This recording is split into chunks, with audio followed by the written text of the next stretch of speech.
शांती. आज आहे 29/10/2024 ची मुरली. महावाक्य आहे, गोड मुलांनो, आत्म्यामधून विकारांचा कचरा काढून शुद्ध फूल बना. बाबांच्या आठवणीनेच संपूर्ण कचरा निघेल. प्रश्न आहे, पवित्र बनणाऱ्या मुलांना कोणत्या एका गोष्टीमध्ये बाबांना फॉलो करायचे आहे? उत्तर आहे, जसे बाबा परम पवित्र आहेत ते कधीही अपवित्र विकारी असणाऱ्यांमध्ये मिसळत नाहीत. खूप पोड अर्थात पवित्र आहेत. असेच तुम्ही पवित्र बनणाऱ्या मुलांनो बाबांना फॉलो करा. See no evil. Om Shanti. बाबा बसून मुलांना समजावून सांगत आहेत तर हे दोघेही पिता. एकाला रुहानी पिता, दुसऱ्याला शरीराचे पिता म्हणता येईल. शरीर तर दोघांचे एकच आहे. जणू काही दोन्ही बाबा समजावून सांगत आहेत. भले एक समजावून सांगतात, दुसरे समजून घेत आहेत, तरी देखील म्हणता येईल दोघेही समजावून सांगत आहेत. ही जी इतकी छोटीशी आत्मा आहे त्यावर किती घाणीचा थर चढलेला आहे. घाण साचल्यामुळे किती नुकसान होते. हा फायदा आणि नुकसान तेव्हा कळते जेव्हा शरीरामध्ये असता. तुम्ही जाणता, आपण आत्मे जेव्हा पवित्र बनू तेव्हा या लक्ष्मी नारायणासारखे पवित्र शरीर मिळेल. आता आत्म्यावर किती घाणीचा थर चढला आहे. जेव्हा मध काढतात तेव्हा तो गाळून घेतात, त्यावेळी किती घाण निघते, तेव्हा मग शुद्ध मध वेगळा होतो. आत्मा देखील खूप घाणेरडी होते. आत्माच कांचन अर्थात सोन्याप्रमाणे होती, एकदम पवित्र होती आणि शरीर किती सुंदर होते. या लक्ष्मी नारायणाचे शरीर पहा किती सुंदर आहे. मनुष्य तर शरीरालाच पूजतात ना, आत्म्याला बघत नाहीत. आत्म्याची तर ओळख सुद्धा नाही आहे. सुरुवातीला आत्मा सुंदर होती, शरीर देखील सुंदर मिळते. तुम्ही सुद्धा आता असे बनू इच्छिता, तर मग आत्मा किती शुद्ध असायला हवी. आत्म्यालाच तमोप्रधान म्हटले जाते, कारण तिच्यामध्ये पूर्ण कचरा आहे. एक तर देह अभिमानाचा कचरा आणि मग काम क्रोधाचा कचरा. कचरा काढून टाकण्यासाठी चाळले जाते ना, चाळल्यावर रंगच बदलून जातो. तुम्ही बसून जर व्यवस्थित विचार कराल तर जाणीव होईल की खूप कचरा भरलेला आहे. आत्म्यामध्ये रावणाची अर्थात विकारांची प्रवेशता आहे. आता बाबांच्या आठवणीमध्ये राहिल्यानेच विकारी रूपी कचरा निघून जातो. याला देखील वेळ लागतो. बाबा समजून सांगतात, देह अभिमान असल्या कारणाने विकारांचा किती कचरा आहे. क्रोधाचा कचरा देखील काही कमी नाहीये. क्रोधी माणूस आतल्या आत जसा काही जळत असतो. कोणत्या ना कोणत्या गोष्टीवरून मन जळत राहते. चेहरा देखील तांब्याप्रमाणे लाल झालेला असतो. आता तुम्ही समजता की आमची आत्मा जळलेली आहे. आत्म्यामध्ये किती घाण आहे हे आता कळते आहे. या गोष्टी समजणारे फार थोडे आहेत. यामध्ये तर एकदम फर्स्ट क्लास फूल असायला हवे. अजून तर खूप दोष आहेत. तुम्हाला तर सर्व तुमचे दोष काढून टाकून एकदम पवित्र बनायचे आहे ना. हे लक्ष्मी नारायण किती पवित्र आहेत. वास्तविक त्यांना हात देखील लावायचा आदेश नाही आहे. पतित माणसे जाऊन इतक्या श्रेष्ठ पवित्र देवतांना हात लावू शकत नाहीत. हात लावण्याच्या लायकीचेच नाहीत. शिवला अर्थात शिवबाबांना तर हातच लावू शकत नाहीत. हे आहेतच निराकार, त्यांना हात लागूच शकत नाही. ते तर सर्वात पवित्र आहेत. भले त्यांची प्रतिमा मोठी केली आहे, कारण इतक्या छोट्या बिंदूला कोणी हात लावू शकणार नाही. आत्मा शरीरामध्ये प्रवेश करते तेव्हा शरीर मोठे होते. आत्मा काही लहान मोठी होत नाही. ही तर आहेच कचऱ्याची दुनिया अर्थात विकारांची दुनिया. आत्म्यामध्ये किती कचरा आहे. शिवबाबा अत्यंत पोड अर्थात पवित्र आहेत, अतिशय पावन आहेत. इथे तर सर्वांना एक समान बनवितात. इथे तर एकमेकांना म्हणतात देखील की तू तर पशु आहेस. सतयुगामध्ये काही अशी भाषा असत नाही. आता तुम्हाला जाणीव होते की माझ्या आत्म्यामध्ये खूप घाण भरून राहिली आहे. आत्मा लायकच राहिलेली नाही आहे जी बाबांची आठवण करू शकेल. ना लायक समजून माया देखील तिला एकदम उडवून लावते. बाबा किती शुद्ध पवित्र आहेत आपण आत्मेसुद्धा कोणापासून कोण बनतो. आता बाबा समजावून सांगत आहेत, तुम्ही मला बोलावलेच आहे आत्म्याला शुद्ध करण्याकरिता. खूप कचरा भरलेला आहे. बगीच्यामध्ये सर्वच काही फर्स्ट क्लास फुले नसतात, नंबरवार असतात. बाबा माळी आहेत. आत्मा किती पवित्र बनते आणि मग किती घाण एकदम काटाच बनते. आत्म्यामध्येच देह अभिमानाचा, काम क्रोधाचा कचरा भरतो. मनुष्यामध्ये क्रोध देखील किती आहे. तुम्ही पवित्र बनलात की मग कोणाचे तोंडही पाहावेसे वाटणार नाही. See no evil. अपवित्र असणाऱ्याला तर पाहायचे सुद्धा नाहीये. आत्मा पवित्र बनून पवित्र नवीन शरीर घेते तेव्हा मग कचरा बघत सुद्धा नाही. कचऱ्याची दुनियाच नष्ट होते. बाबा समजावून सांगत आहेत, तुम्ही देह अभिमानामध्ये येऊन किती घाणेरडे झाले आहात, पतित बनले आहात. मुले बोलावतात देखील, बाबा आमच्यामध्ये क्रोधाचे भूत आहे. बाबा आम्ही तुमच्याकडे पवित्र बनण्यासाठी आलो आहोत. आपण जाणतो बाबा तर आहेतच एव्हर प्युअर अर्थात सदा पावन. अशा उच्चतम ऑथॉरिटीला सर्वव्यापी म्हणून किती बदनाम करतात. स्वतःचाच खूप तिरस्कार वाटतो की आपण काय होतो आणि आता कोणापासून काय बनतो.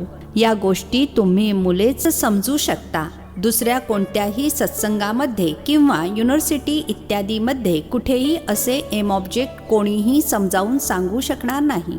आता तुम्ही मुले जाणता की आपल्या आत्म्यामध्ये कसा कचरा भरत गेला. 2 कला कमी झाल्यानंतर मग 4 कला कमी झाल्या. कचरा भरतच गेला.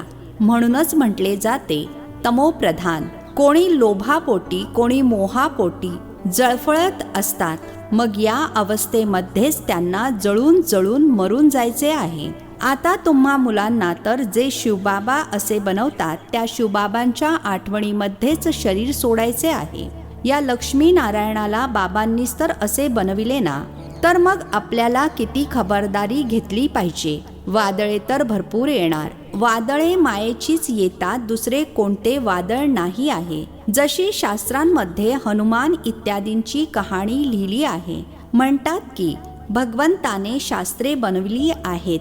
भगवान तर सर्व वेद शास्त्रांचे सार ऐकवतात. भगवंताने तर सद्गती केली, त्यांना शास्त्र बनविण्याची काय गरज. आता बाबा म्हणतात हियर नो इविल अर्थात वाईट काही ऐकू नका. या शास्त्र इत्यादींद्वारे तुम्ही श्रेष्ठ बनू शकत नाही. मी तर या सर्वांपासून वेगळा आहे, कोणीही ओळखत नाही. बाबा काय आहेत कोणालाच माहीत नाही.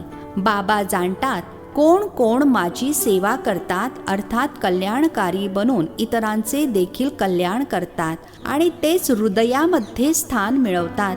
काही जण तर असे देखील आहेत ज्यांना सेवेविषयी माहिती सुद्धा नाही आहे.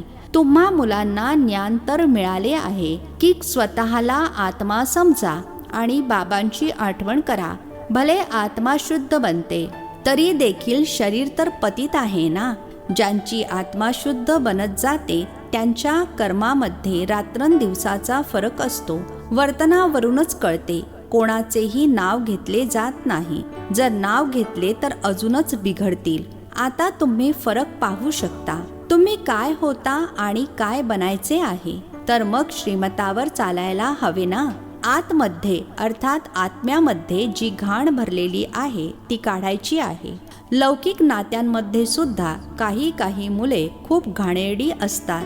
त्यांच्यामुळे त्यांचे पिता देखील खूप हैराण होतात. म्हणतात असा मुलगा झाला नसता तर जास्त चांगले झाले असते. फुलांच्या बगीचाचा सुगंध असतो, परंतु ड्रामा अनुसार कचरा सुद्धा आहे. अकच्या फुलाला तर पाहायची सुद्धा इच्छा होत नाही, परंतु बागेमध्ये गेल्यावर नजर तर सर्वांवर जाणार ना. आत्मा म्हणेल हे अमके फूल आहे, सुगंध देखील चांगल्या फुलांचाच घेणार ना. बाबा सुद्धा पाहतात की याची आत्मा किती आठवणीच्या यात्रेमध्ये राहते, किती पवित्र बनली आहे आणि मग दुसऱ्यांना सुद्धा आप समान बनवत आहे. ज्ञान ऐकवते, मूळ गोष्टच आहे मन मना भव. बाबा म्हणतात माझी आठवण करा तर पवित्र फूल बनाल. हे लक्ष्मी नारायण सुद्धा किती पवित्र फूल होते. यांच्यापेक्षा देखील अर्थात ब्रह्माबाबांपेक्षाही शिवबाबा जास्त पवित्र शुद्ध आहेत। मनुष्यांना थोडेच माहिती आहे की या लक्ष्मीनारायणाला देखील शिवबाबांनीच असे बनवले आहे। तुम्ही जाणता की या पुरुषार्थानेच हे असे बनले आहेत। बाबा समजावून तर खूप सांगतात, एक तर आठवणीच्या यात्रेमध्ये राहायचे आहे, ज्यामुळे घाण निघून जाईल, आत्मा पवित्र बनेल। तुमच्याकडे म्युझियममध्ये पुष्कळ जण येतात। मुलांनी सेवेची खूप आवड ठेवायची आहे। सेवा सोडून कधीही झोप काढायची नसते। सेवेमध्ये अतिशय काटेकोर राहिले पाहिजे। म्युझियममध्ये देखील तुम्ही मुले विश्रांतीचा वेळही सोडून देता। घसा थकून जातो, भोजन वगैरे सुद्धा करायचे आहे, परंतु दिवस रात्र सेवेसाठी आतून आनंदाने उड्या मारल्या पाहिजेत। कोणीही आले तर त्यांना रस्ता सांगावा। भोजनाच्या वेळी कोणी आले तर सर्वप्रथम त्यांना अटेंड करून नंतर मग भोजन खाल्ले पाहिजे, अशी सेवा करणारा असावा। काही जणांना तर भयंकर देह अभिमान येतो, एकदम आराम पसंत नवाब बनतात। बाबांना स्पष्टीकरण तर द्यावेच लागेल ना। हा नवाबी थाट सोडून द्या, मग बाबा साक्षात्कार सुद्धा घडवतील। आपले पद पहा। देह अभिमानाची कुऱ्हाड आपणच आपल्या पायावर मारून घेतली आहेच। पुष्कळ मुले बाबांसोबत अर्थात ब्रह्माबाबांसोबत देखील प्रतिस्पर्धा करतात। अरे, हा तर शिवबाबांचा रथ आहे, याची काळजी घ्यावी लागते। इथे तर असेही आहेत जे खूप औषधे घेत असतात, डॉक्टरांचे औषध पाणी करत असतात। भलेही बाबा म्हणतात शरीर निरोगी ठेवायचे आहे, परंतु आपली अवस्था सुद्धा पाहायची आहे ना। तुम्ही बाबांच्या आठवणीमध्ये राहून खा तर कधी कोणती वस्तू नुकसान करणार नाही। आठवणीने ताकद भरली जाईल, भोजन अतिशय शुद्ध होईल, परंतु ती अवस्था अजून नाही आहे। बाबा तर म्हणतात ब्राह्मणांनी बनविलेले भोजन सर्वोत्तम आहे, परंतु ते तेव्हा जेव्हा आठवणीमध्ये राहून बनवतील। आठवणीमध्ये राहून जेवण बनविल्याने त्यांचा देखील फायदा आणि खाणाऱ्यांचा सुद्धा फायदा होईल। अक्क सुद्धा खूप आहेत ना, हे बिचारे काय पद प्राप्त करणार। बाबांना तर दया येते, परंतु दास दासी बनणार हे देखील नोंदलेले आहे। यामध्ये खुश व्हायचे नाही, विचार सुद्धा करत नाहीत आम्हाला असे बनायचे आहे। दास दासी बनण्यापेक्षा तर श्रीमंत बनलेले चांगले आहे। दास दासी ठेवू शकतील। बाबा तर म्हणतात निरंतर मज एकाची आठवण करा, सिमर सिमर सुख पाओ। भक्तांनी मग जपमाळा बनवली आहे, ते भक्तांचे काम आहे। बाबा तर फक्त म्हणतात स्वतःला आत्मा समजा, बाबांची आठवण करा, बस। बाकी कुठलाही जप करू नका आणि माळाही फिरवू नका। बाबांना जाणून घ्यायचे आहे, त्यांची आठवण करायची आहे। मुखावाटे देखील बाबा बाबा थोडेच म्हणायचे आहे। तुम्ही जाणता ते आम्हा आत्म्यांचे बेहदचे बाबा आहेत। त्यांची आठवण केल्याने आम्ही सतोप्रधान बनू, अर्थात आत्मा कांचन बनेल। किती सोपे आहे, परंतु युद्धाचे मैदान आहे ना। तुमचे आहेच मायेसोबत युद्ध। माया घडोघडी तुमच्या बुद्धीचा योग खंडित करते। जितके जितके विनाशकाले प्रीत बुद्धी होता तेवढे पद मिळते। फक्त एकाशिवाय इतर कशाचीही आठवण येऊ नये। कल्पापूर्वी देखील अशी मुले निघाली आहेत जी विजयी माळेचे मणी बनले आहेत। तुम्ही जे ब्राह्मण कुळातील आहात, ब्राह्मणांची रुंड माळा बनते, ज्यांनी पुष्कळ गुप्त मेहनत केली आहे। ज्ञान सुद्धा गुप्त आहे ना। बाबा तर प्रत्येकाला चांगल्या प्रकारे जाणतात। चांगले चांगले नंबर 1 ज्यांना महारथी समजत होते ते आज नाही आहेत। देह अभिमान खूप आहे। बाबांची आठवण टिकू शकत नाही।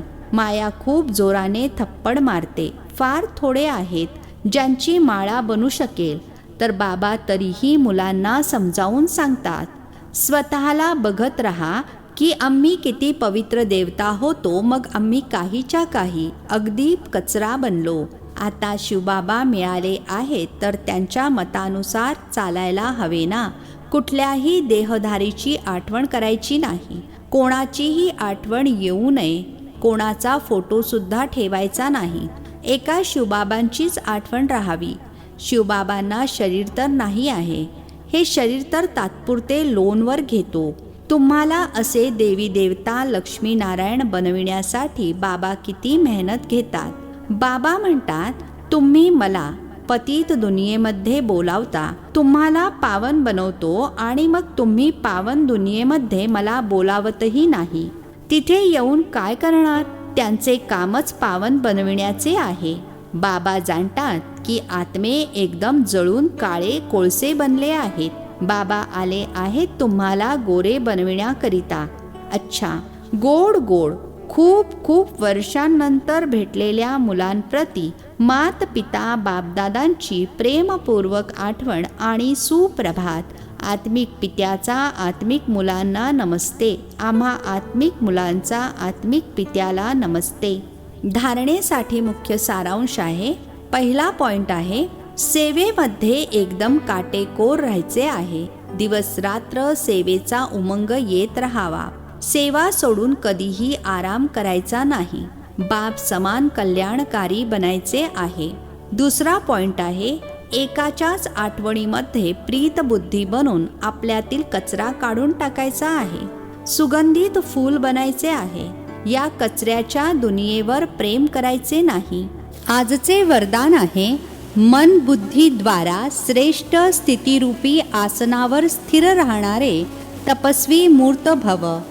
मन बुद्धीद्वारा श्रेष्ठ स्थितीरूपी आसनावर स्थिर राहणारे तपस्वी मूर्त भव. स्पष्टीकरण आहे, तपस्वी नेहमी कुठल्या ना कुठल्या आसनावर बसून तपस्या करतात. तुम्हा तपस्वी आत्म्यांचे आसन आहे. एकरस स्थिती, फरिष्ठा स्थिती, याच श्रेष्ठ स्थितींमध्ये स्थित होणे अर्थात आसनावर बसणे. स्थूल आसनावर तर स्थूल शरीर बसते, परंतु तुम्ही या श्रेष्ठ आसनावर मनबुद्धीला बसवता. ते तपस्वी लोक एका पायावर उभे राहतात आणि तुम्ही एकरस स्थितीमध्ये एकाग्र होता. त्यांचा आहे हठयोग आणि तुमचा आहे सहज योग. स्लोगन आहे, प्रेमाचा सागर बाबांची मुले, प्रेमाची भरपूर गंगा बनून राहा. प्रेमाचा सागर बाबांची मुले, प्रेमाची भरपूर गंगा बनून राहा.